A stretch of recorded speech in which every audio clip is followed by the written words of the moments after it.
Kamas pa kayo. Ayan o. Ayan ang itsura ng simbahan po yan. Ayan? Oo, ayan. Ayan kabuuan. Tapos, ayan yung halos pupuno. Ang tapos na sinabi mo. So ayan mga pare ko, bumalik kami dito sa Kagsawa. Dun sa yung simbahan. So di natin na nakunan kahapon ng video. Saka di tayo nakapagpa-picture dun. Di tayo nakapasyal. So guys, ayan, nagbabayad kami ng entrance. Ayan.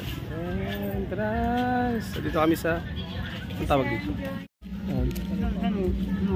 Oh, sige, tara. Ayan guys, ito yung simbahan na natabunan. So ayan nga mga pare ko, mag voice over na lang tayo dahil mayroon tayong naririnig na music background. May nagbibideo okay kasi dyan sa part na yan. Kaya voice over na lang muna tayo. So nakarating na po kami dito sa Kagsawa. Binalikan namin kasi di pa namin ito napapasyalan.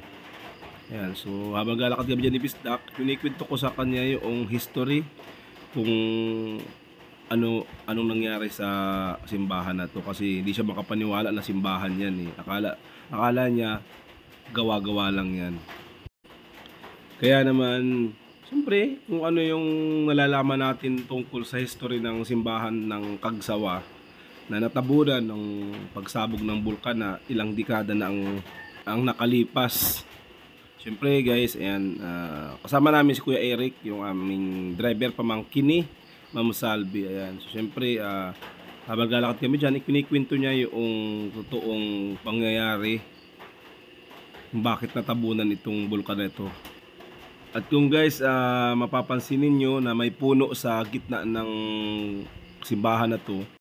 Sabi nila kung ilang taon na daw ang puno na yan, ganoon na rin daw katagal ang simbahan na yan na natabunan. Kasi yan ay pagkatabo niyan, tinubuan na ng puno. Maraming kwento ang hindi natin alam sa natabunan nito na simbahan.